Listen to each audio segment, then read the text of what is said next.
I mix what I like, what I like, what I like, what I like, what I like.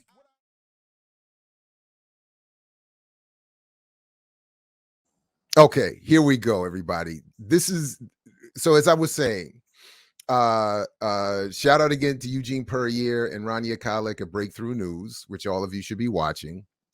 And who asked me to come on their show last week to talk about this documentary. Netflix has done it yet again. And which is the only reason why I saw it, because at the time I had I saw who was in it. I saw what they were doing. I had not read the book, and I admit I've not read the book it's based on, but I was familiar with the book. I was familiar with its trajectory and its overall story, and I just wasn't interested. I wasn't interested on hating on it. I wasn't interested in watching it. I just wasn't interested. But if the good folks at Breakthrough News are going to ask me to and then to say something about it, I'm happy to oblige. Having done that, there were a couple things I didn't get to in that interview and had a little bit more time to think about, and wanted to talk a little bit about it here before we get to our guests in the next hour. And as I said, so it's titled after the book of the same name by Randy Roberts and Johnny Smith. And the full title, of course, of their book is Blood Brothers: The Fatal Relationship Between Muhammad Ali and Malcolm X, which is another thing I didn't really like about the title. And it sort of even sets the frame from which or through which they go to tell the story, which is essentially that it's being told melodramatically almost, the fatal friendship, the doomed relationship. But it's almost like calling something fatal or doomed without focusing or discussing the actual causes of the fatality or the doom. And they want to leave it as these two were friends. They had a rift. One is assassinated. The other has a long life of regret. And the culprits are, of course, the evil Black Muslims. Case closed.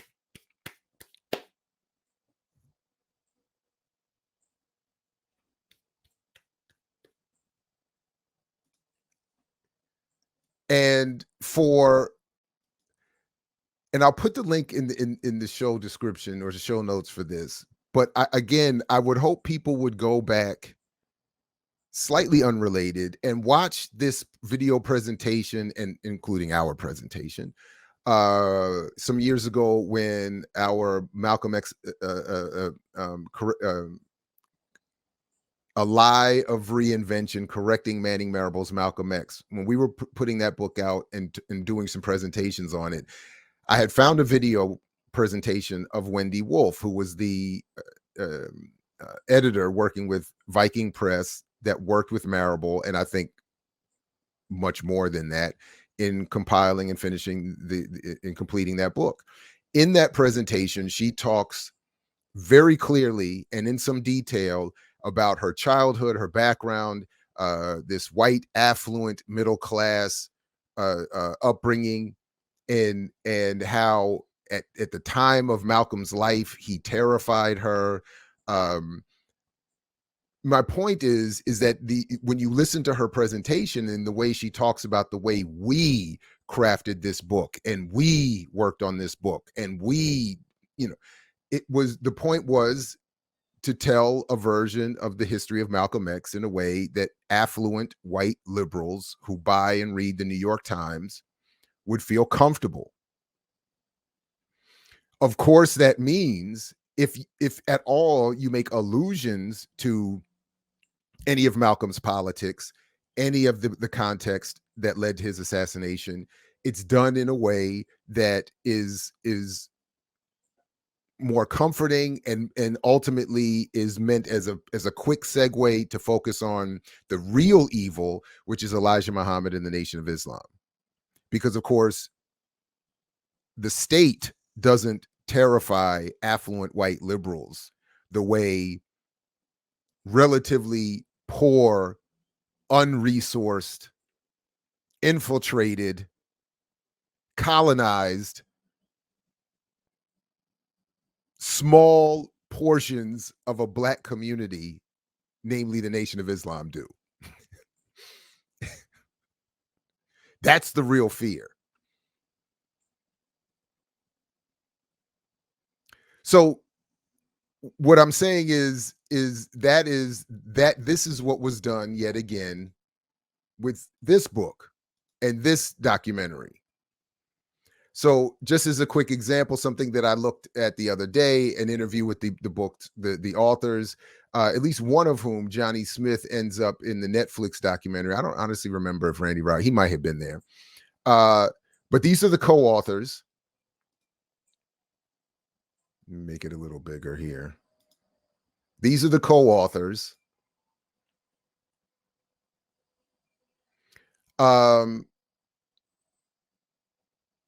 Of Blood Brothers, The Fatal Friendship Between Muhammad Ali and Malcolm X. Roberts has written many other books, including biographies of Jack Johnson, the fighter, and Jack Dempsey, the fighter. He is a distinguished professor of history at Purdue University. Smith is the author of The Sons of Westwood. He is an assistant professor of history at Georgia Tech. So immediately, of course, obviously we could say something about these being white men, fine. But I think even more important than that, for instance, Peter Goldman is the white biographer of Malcolm X who's interviewed in the Netflix documentary. And I don't know what he said in general, but his book is his work is generally accepted as serious, at minimum, as serious and solid. It's not disparaged, to my knowledge, in any of the ways that so many others about Malcolm are. So it's not to say that their white maleness all by itself prohibits their ability to do good work, but it is, I might suggest, their politics, and then of course their points of interest. And as they explained in this interview, they came to this through an interest in sports and sports biography. And Malcolm gets brought in as you could argue what Netflix does with the documentary, following their book, as sort of a background player. Yes, you could say it's 50-50, it's about their friendship, but he isn't the focus, and certainly his politics are not the focus. So, because as just was the case in this series that purports to actually be about Malcolm, this documentary does the exact same thing by not including anything about Malcolm's politics. So you can talk about his travels, you can talk about his being put under surveillance, but there's no real discussion of why, or why is the state surveilling Malcolm? Why would the state be interested in surveilling Malcolm? What did the state say about its intervention in causing the rift between Malcolm and Elijah Muhammad that does figure prominently in this story here? They don't have to do that because their interests are more about sports. And as they talk about in this interview, their focus is Muhammad Ali. In one interview,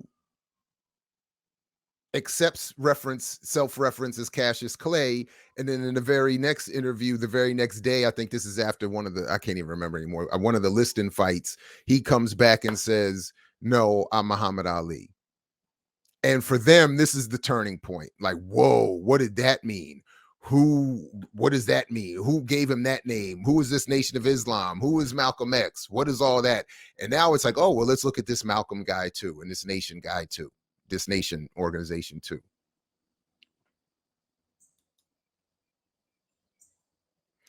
So you sort of get Malcolm and Ali were friends, then the NOI broke them up out of jealousy and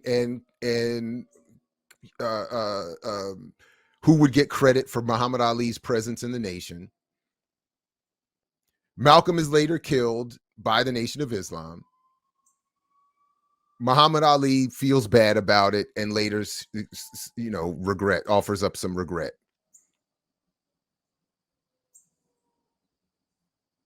There is passing reference to the counterintelligence program. there is acknowledgement that Malcolm travels internationally and meets with prominent figures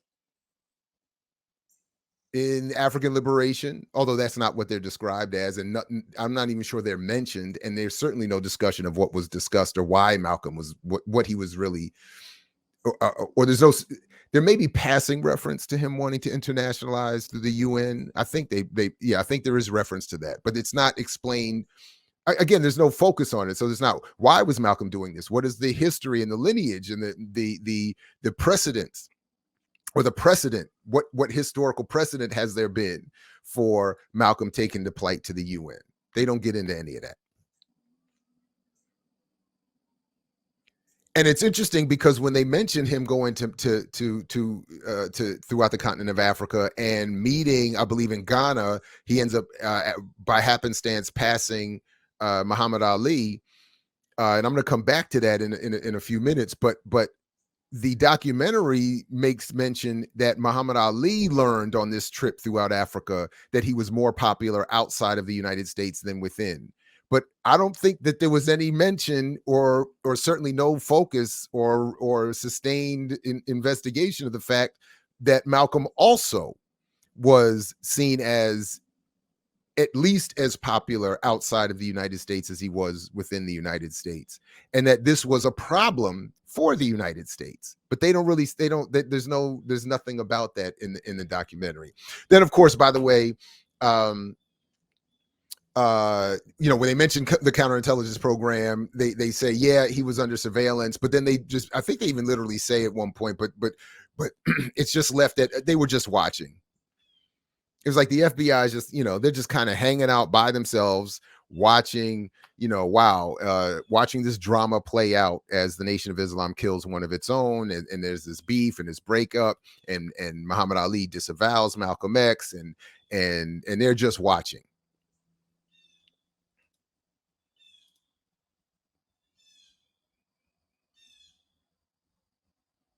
They just leave it at that. Of course, my main man, Zahir Ali, makes his appearance. And as I predicted a decade ago, I'm not always right, but I was right on this. I said it as loud as I could say it then. The reason we have to challenge that Marable book, or the book attributed to Manning Marable and people like Zahir Ali, is because, as he said to me, I cannot prove it. It was said curbside while he was waiting for his car, after an impromptu exchange on Al Jazeera that was set up by a producer there who didn't let either of us know that we would each be there, and that he certainly didn't know that we would be there. And I'm inviting him to my radio show so we can have a real discussion. And I said I would send you my questions and all my critique. I would send them in writing to you and the whole research team weeks in advance, so that everybody can be prepared. And because I wanted them to be prepared to answer the questions. So there could be no gotcha moments, no, I wasn't ready to answer that. And he said he wasn't going to do it. And he said, he said two things. One, Marable wrote most of the book. He and the research team didn't have as much to do with it as was being suggested. Okay. The other thing he said, which I can never let go, is that he said he didn't want to disavow the book or distance himself from the book because he was using it to build his own brand, build my own brand, to build my brand. He might not use the word own. Build my brand, build my own brand, something that was the own might not have been in there, but the rest of it is verbatim. Again, I can't prove it.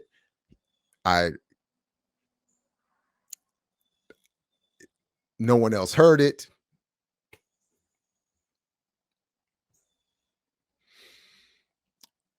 The point being is that my prediction was we were going to have to deal with him for a long time, that these exact kinds of things would be happening, that because of his association with that book, because people don't know how flawed the book is because they either haven't read it or don't know the details of the research and the history as to why it was so flawed, or because it's just willfully promoted uh, this way. Um, he gets away with it. So he appears again in this documentary as the Malcolm X expert who continuously leaves out all of the politics and all of the context. And that's what I want to get to a little bit before the rest of this hour, before we get to our guests. It's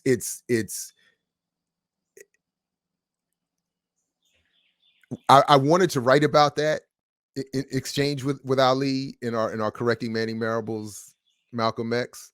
I was told we couldn't do that because I can't prove it and it could become a legal issue of some sort. Um,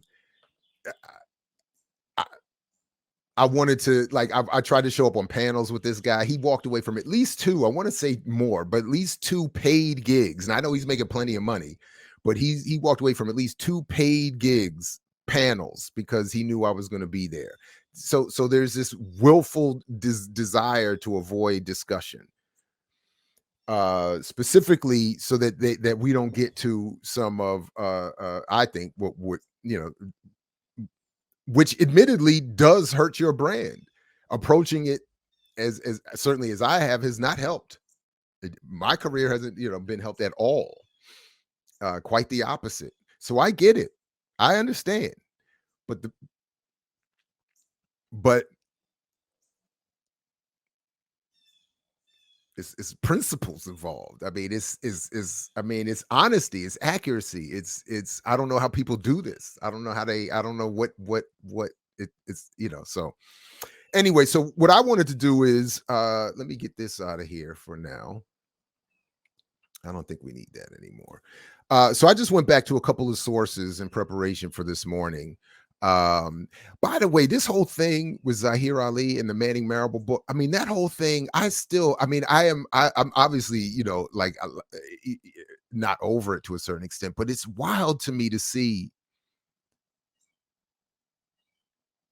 what I think is just so much disingenuousness in these discussions, and the refusal to debate and discuss, and the struggles people have to debate and discuss. And again, I use the audio is at imixwhatilike.org.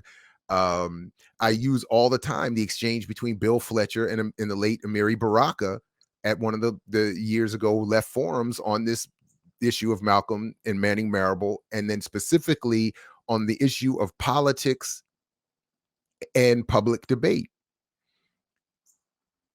And Bill Fletcher's argument at the time, I think still is, that there was too many ad hominem attacks made against Manning Marable and Malcolm X in attacking that book. And Baraka kept saying, no, we're attacking the politics that you deny and dismiss as ad hominem attacks. And if it's a difference of politics, as Baraka says, something like, put it on the table, make it plain. If you disagree with my political analysis, put it on the table and let it be that. If you disagree with Malcolm's political analysis, put that on the table and let that be known. And then write your book from there. But don't purport to be offering up some objective analysis while it's a clear condemnation of those politics in the work. The late, great George Jackson was at least honest in saying, my criticism of Malcolm X was that you talked about armed self-defense and then you gave up the guns on the day you were assassinated. You should have had all your guns there.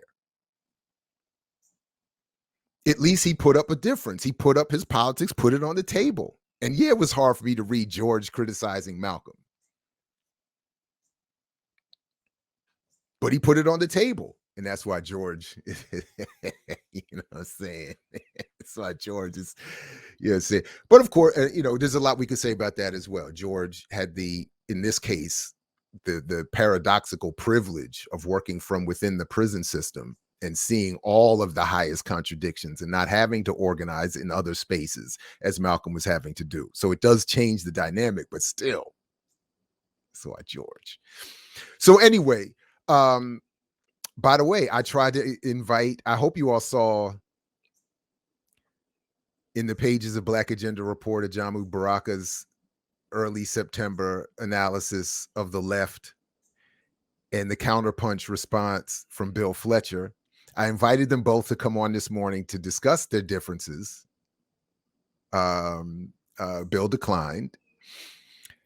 And I like Bill. I'm not going to front, but Bill's consistent in these in declining public engagement, even though in writing he publicly called out Ajamu, said Ajamu was getting into ad hominem attacks and this, that, and other, and then had some analysis that I thought was interesting, at least, and should have been, I would like to see discussed. That's the whole point.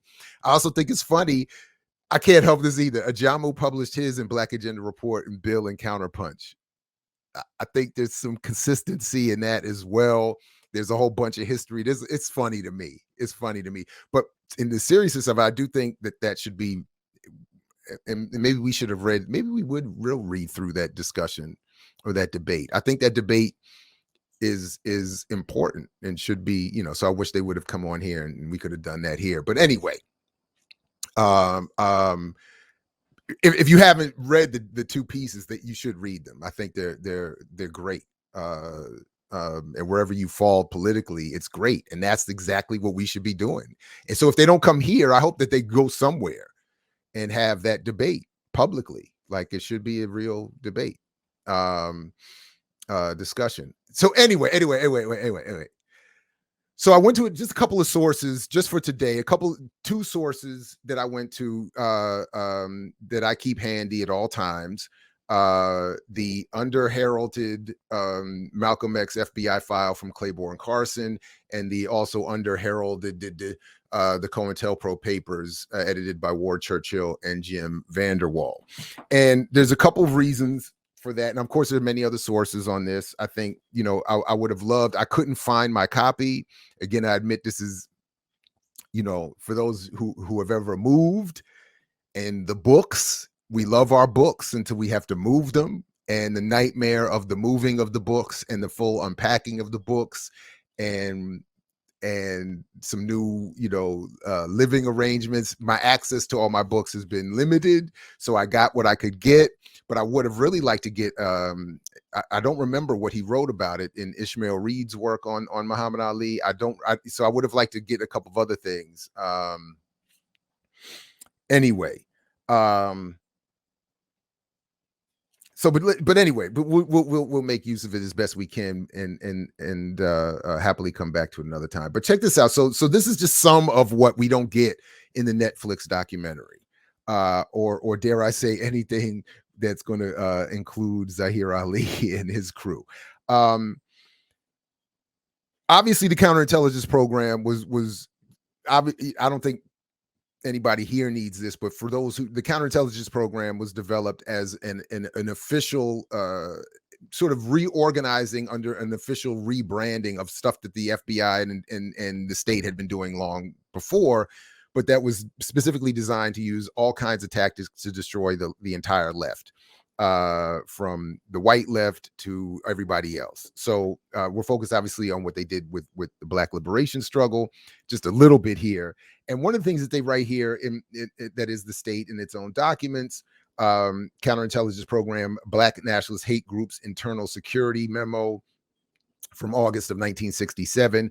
Quote, the purpose of this new counterintelligence endeavor is to expose, disrupt, misdirect, discredit, or otherwise neutralize, assassinate, the activities of Black nationalist hate type organizations and groupings, their leadership, spokesmen, membership, and supporters, and to counter their propensity for violence and civil disorder, end quote. So that's their clear agenda, to disrupt what they are describing as hate groups, violent hate groups in the Black community, and to neutralize, discredit, disrupt, expose, or otherwise neutralize the activities. And I read that as assassinate. Others may read that differently, and I'm happy to be checked. Of course, prominently mentioned are folks like Max Stanford, Revolutionary Action Movement, or the I keep getting that confused. Is he Republic of New Africa or Republic of New Africa? Probably, right? I keep getting that mixed up. My bad, everybody. That's a mess. That's a mess. Intensified attention under this program should be afforded to the activities of such groups as the Student Nonviolent Coordinating Committee, the Southern Christian Leadership Conference. Imagine that. King's SCLC. The Revolutionary Action Movement, RAM. Okay, my bad. The Deacons for Self-Defense and Justice, Congress of Racial Equality, CORE. Imagine that. The Nation of Islam and the Nation of Islam. Particular emphasis should be given to extremists who direct the activities and policies of revolutionary or militant groups such as Stokely Carmichael, H. Rap Brown, who we just talked about the other day, Jamil Al-Amin, still locked up, Elijah Muhammad, and Maxwell Stanford.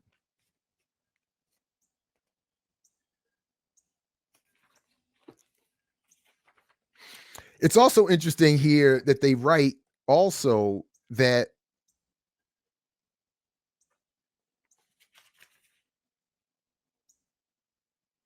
spearheaded by the Justice Department's Bureau. This is Vanderwall and Churchill editing here. Spearheaded or editorializing, spearheaded by or writing, I guess, I don't know, spearheaded by the Justice Department's Bureau of Investigation, forerunner of the Federal Bureau of Investigation. The intelligence services tended to view the newly awakened Black militancy through the tinted prism of the Red Scare as an offshoot of communist agitation, leading them to adopt against Blacks many of the same repressive measures employed against so-called subversives. What the official evidence now discloses is the apprehension by authorities of a parallel Black scare. So the Red Scare was paralleled by a Black scare, which anyway, they go through some of the history of targeting, of course, Garvey and many others. But specific to our discussion here is this memo from January 22nd, 1969. Counterintelligence Program, Black Nationalist Hate Groups, Racial Intelligence, Nation of Islam.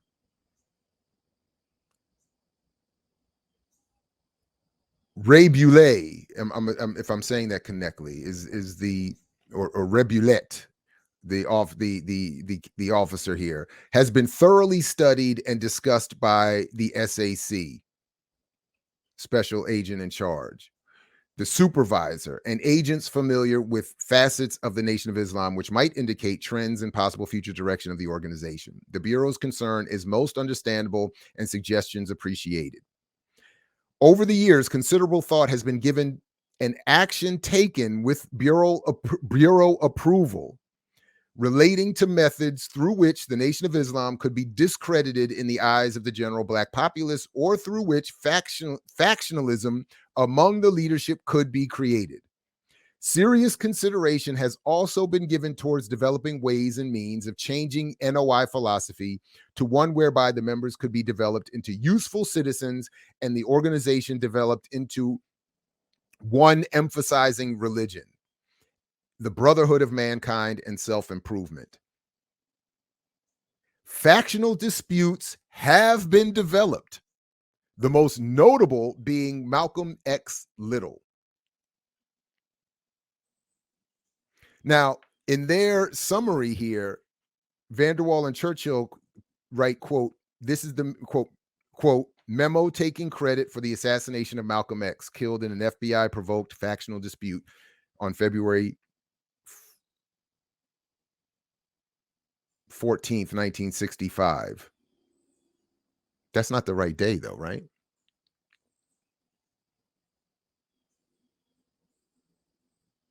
Why do I want to say it's the 21st? Is that not the right date? Why do I do that? What is that right? At everybody. Is that the right date? Yeah, no, it's not. February 21st. That's what I thought. So they have the date wrong here, but slight editorial mistake. I'm just now realizing from, but the point is, what they have not mistaken is the verbatim quote, and they have the actual memo in the text, that factional disputes have been developed, most notable being Malcolm X Little. Prominent black personages have publicly and nationally spoken out against the group. A little later on, quote, however, if the press is utilized, it would appear it should not concentrate on such aspects. let me back up. Quote, the media of the press has played down the Nation of Islam. This appears to be a most effective tool as individuals such as Muhammad, Elijah, assuredly seek any and all publicity, be it good or bad. However, if the press is utilized, it would appear it should not concentrate on such aspects as the alleged strength of the NOI, immoral activities of the leadership, misuse of funds by these officials, etc. It is the opinion of this office that such exposure is ineffective, possibly creates interest and maybe envy among the lesser educated Black man, causing them out of curiosity to attend meetings and maybe join, etc., etc. So it's interesting. Their tactic is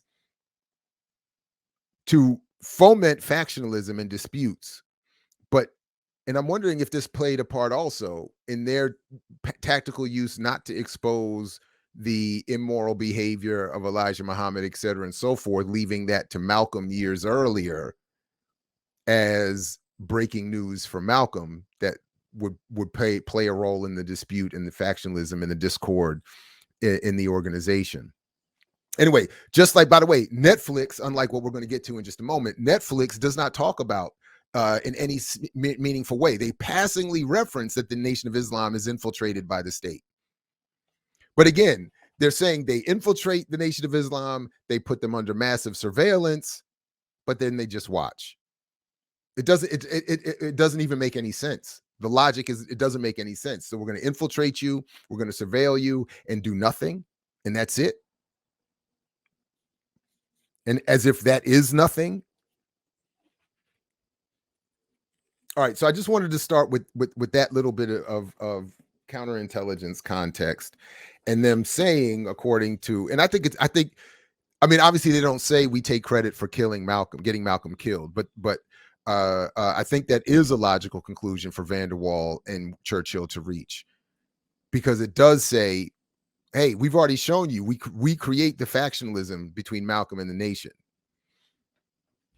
We did that, so we should do it again. This needs to be done routinely and done again. Factional disputes have been developed, the most notable being Malcolm X Little. That's the exact line.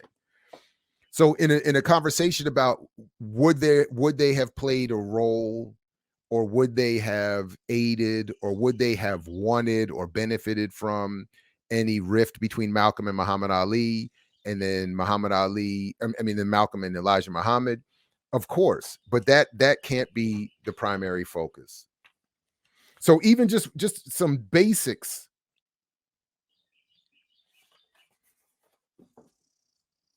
that we get from Claiborne Carson's Malcolm X FBI file book, that it's just some basic context that we don't get elsewhere. Quote, although some writings about Malcolm X have referred to the FBI file, most biographical accounts have not placed him within the framework of national or international politics. Of course, Zach Kondo's book does this. What year did this come out? So Zach Kondo's book, this is 91. So Zach Kondo's book comes out just after this. So if I remember correctly, so Kondo certainly does that. But he's right, Claiborne Carson is that just like Netflix in their multiple series now and documentaries purportedly to be on Malcolm X, they are guilty of this. Most biographical accounts have not placed him within the framework of national or international politics. Instead, Malcolm has usually been portrayed as an exceptional individual whose unique experiences inspired his distinctive ideas as a person affecting African-American politics, rather than being affected by the constantly changing political environment. Even Malcolm's relationships and activities within the Nation of Islam remain shrouded in rumor and mystery, despite the crucial role that organization played in Malcolm's ideological development. So I like that point. That as much as even I have at times been guilty of maybe giving an undue emphasis and import to Malcolm as an individual, I think that's, if I understand Claiborne Carson correctly, I like that point, that Malcolm is a product of a time and a movement, and was as much affected by it as he was affecting it. Quote again, just Again, quoting Carson, despite his fervent advocacy of racial unity and institutional development, he was, Malcolm, ironically an outsider with respect to the most important African American institutions. His life was spent mainly as an angry, though insightful critic, hurling challenges from the margins of Black institutional life. I actually like this point. Selfishly, I like it because those of us who also are outsiders to most African American institutions, and who spend a lot of time as an angry, insightful critic hurling challenges from the margins of Black institutional life. It's nice to think that from those margins can emerge somebody like a Malcolm. But of course, that's also true that he did not have the quote unquote stereotypical traditional Black institutional upbringing, both in terms of geography and relationship to family, religious institutions, school, etc. So it's interesting. So as Claiborne Carson does, I don't want to go too far into this, but in contrast to Malcolm's experience of a disintegrating family life and social marginalization, Martin Luther King Jr., his principal ideological adversary, spent his childhood within a stable, nurturing African American family and community. I think that's an interesting distinction that is drawn there. And I also think that, again, bias acknowledged, that from the margins, it is actually easier to develop the important and accurate analysis or institutional analysis of a situation. To have that panopticon view of things can be of some benefit in developing an important critical analysis of the situation. Again, with Carson, Malcolm's significance as a subversive threat reflected his gradual movement from the margins of African American politics towards active support for militant grassroots activism. And this is something that you see even in the documents, that as Malcolm moves from those margins, so-called, into the forefront of an international struggle and the most militant end of that international struggle, that's when he becomes more targeted by the state, for sure. Carson, again, in the view of FBI leaders, the danger posed by Malcolm X was not simply that he was a Black nationalist, but that he had been a potential messiah who could unify and electrify the militant Black nationalist movement. Malcolm clearly would have been targeted for COINTELPRO's dirty tricks if he had not been assassinated. The FBI's treatment of Black nationalists became more hostile as they followed Malcolm's lead in abandoning separatist strategies that did not involve confrontations with white authorities. And as we just saw, Malcolm had been a target of dirty tricks, as acknowledged by the counterintelligence program officers themselves, who credit his or who credit what happened to him with the nation as their own previously engaged dirty trick effort at disintegration. So he had been targeted even before the official COINTELPRO was named. Again, with Carson, the criterion for inclusion on the list of COINTELPRO targets was not advocacy of racial separatism. Again, to the point I was just making. Black political groups and leaders were treated as worthy of aggressive counterintelligence projects according to the extent to which they sought to undermine capitalism and to mobilize mass confrontations with government authorities. Again, we get none of that in the next Netflix documentary. Again, why were they putting him under surveillance? Why were they following Malcolm all over the world? It was not because of any advocacy of racial separatism. It was his engagement or his willingness to undermine capitalism and mobilize mass confrontations with government authorities. As I'm reading that, I do think that there's room to critique even that point. Because again, I mean, I'm just thinking the easy example is there was, to my knowledge, no overt challenge of capitalism in Garvey's movement, not certainly in this way. The challenge was in Black dominance over it. the business world, maybe. But and there was no mass confrontation with government agencies, and yet he was the target of dirty tricks, etc. So I don't know but that's interesting anyway. But certainly the extent to which Carson is right that Malcolm's critique of capitalism would have made him a target, and his willingness to be aggressively against government agencies would have made him a target. That doesn't show up in any of these discussions in Netflix. So then what I like that Carson does here, he goes through the FBI files and makes, he lays them out chronologically, and allows you to see the track or the trajectory of the surveillance. And there are some particular points that are raised here relative to Cassius Clay that I don't recall hearing in this documentary. Again, I had not read the original book, so I don't know to what extent they get into this in the book. But from what I've read and seen of their discussions of their work, it doesn't suggest that this was of any interest to them. February 27th, 1964, Malcolm, that is, allegedly leaves Hampton House in Miami, but intends to return in March and says, quote, "If you think Cassius Clay was loud, wait until I start talking in March." So this is him.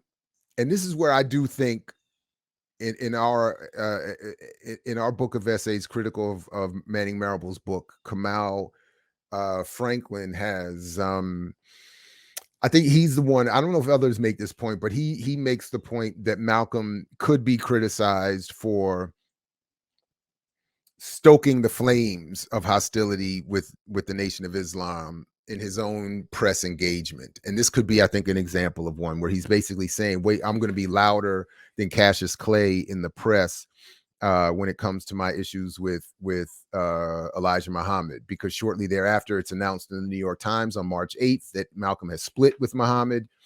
In May 17th, 1964, Malcolm encounters Cassius Clay at a hotel in Accra, Ghana. Meeting is awkward because of Clay's continued loyalty to Elijah Muhammad. Let's see, which was discussed.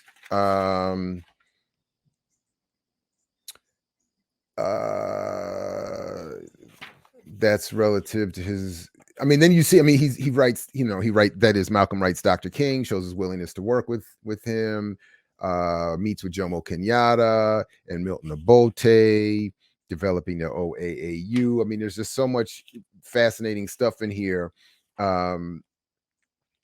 But just related to Muhammad Ali is what I was looking for. So there was that encounter that is discussed in the book, in the film, that they pass. Muhammad Ali is cold, doesn't want to talk to him. But there's a couple more gems in here that are not about that in particular, that are not in the documentary, at least.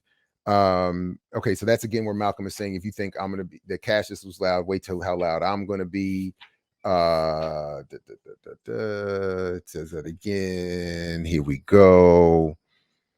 March 9th, 1964 edition of New York Post contained an article on page 4 which reflected that subject, Malcolm X, who had broken with the NOI, had stated that he would not take Cassius Clay with him out of the NOI. The article indicated that the subject was generally accredited with Clay's joining the NOI. So Malcolm is credited with Muhammad Ali coming in, but apparently he said he was not going to attempt to take him out with him. Then Clay met the article indicated, let's see, then in their FBI file, the May 18th, 1964 edition of the New York Post contained an article on page 4, datelined Accra, Ghana. The article indicated that the allegiance of Cassius Clay to rebel Muslim leader Malcolm X, rebel Muslim leader, that's funny, seemed to be over. The article indicated that during the separate African tours of Subject and Cassius Clay, they met in Morocco on April 17th, 1964, and Clay made the following remarks concerning the subject. So this is not in the documentary. They talk about the passing of the two in Ghana, but this later meeting in Morocco is not discussed. And And then it says here, and Clay made the following remarks concerning subject. Man, did you get a look at him dressed in that funny white robe and wearing a beard and walking with a cane that looked like a prophet's stick? Man, he's gone too far. He's gone so far out. He's out completely. Then turning to Herbert Muhammad, the son of Elijah Muhammad, who is accompanying Clay on his African tour, Clay stated, doesn't that go to show that Elijah is the most powerful? Nobody listens to that Malcolm anymore, end quote. So I thought that was interesting, that they had all of that as well. By the way, they also say in here that Malcolm should be considered being charged with the Logan Act for all of these meetings with foreign leaders, which is, working with people who are considered enemy of the state. And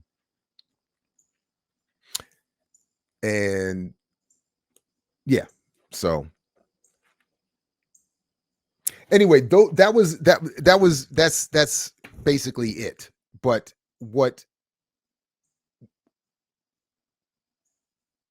I think is important and is shown here is just, again, some of this context that these documentaries leave out, that the book, that the Blood Brothers book seems to have also left out, that the state, the FBI, the CIA, and others who were engaged in this surveillance and in an attempt to disrupt, there's nothing in here that proves or is specific to the fomenting any disunity among Muhammad Ali and Malcolm.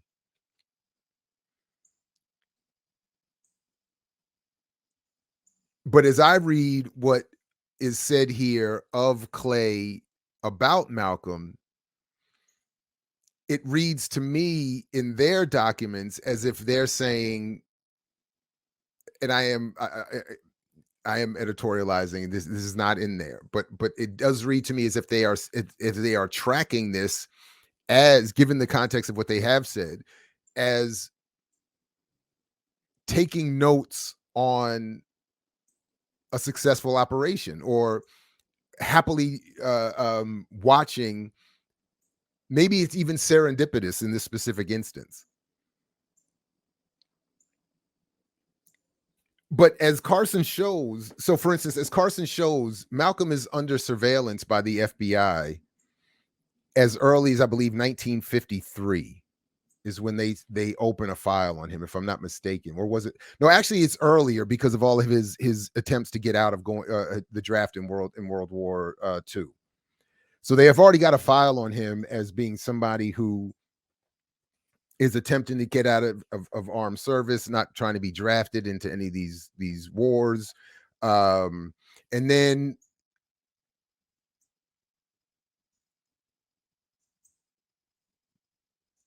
wow, he's apparently, who wrote this letter in 1950? Apparently Malcolm mailed a letter to the FBI. No. It's a letter to Elijah Muhammad talking about that the FBI must have intercepted or reviewed, or but it says that it's time for the devils to be destroyed. And then in 1950, there's a letter where Malcolm claims that I have always been a communist. So they have him under surveillance from really the late 40s into the early 50s.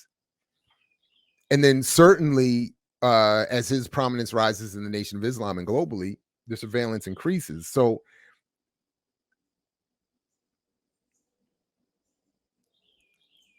as does the infiltration of the Nation of Islam by the FBI. So if you have Malcolm under surveillance, the FBI infiltrated by the FBI and maybe others, then as Malcolm is splitting with the Nation of with the Nation and Muhammad Ali, folks had to be happy. So that's what I'm saying. As I read this, I'm reading this as them saying, "Oh yeah, look at what Cassius Clay is saying about Malcolm X. This is great. This is great." And as they had already acknowledged, that's what they do. That was the goal: to disrupt, discredit, and otherwise neutralize.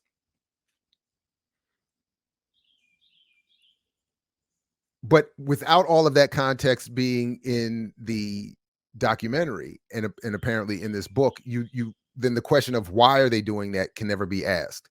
Why would all this attention need to be paid to Malcolm and his travels?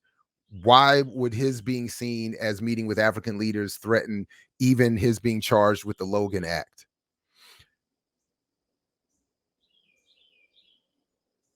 Why would there be surveillance, specifically in terms of his relationship with celebrities and sports figures? If you don't bring up his, whether you want to call them nods towards socialism or his extreme critique of capitalism, his internationalism, his anti-colonialism, his anti-imperialism, his support for armed self-defense and guerrilla warfare, if you don't talk about his pan-Africanism, if you don't talk about his even his critique of institutional religion, then you're performing their work, so to speak, is essentially what's happening, because their goal was to suppress the ideological threat,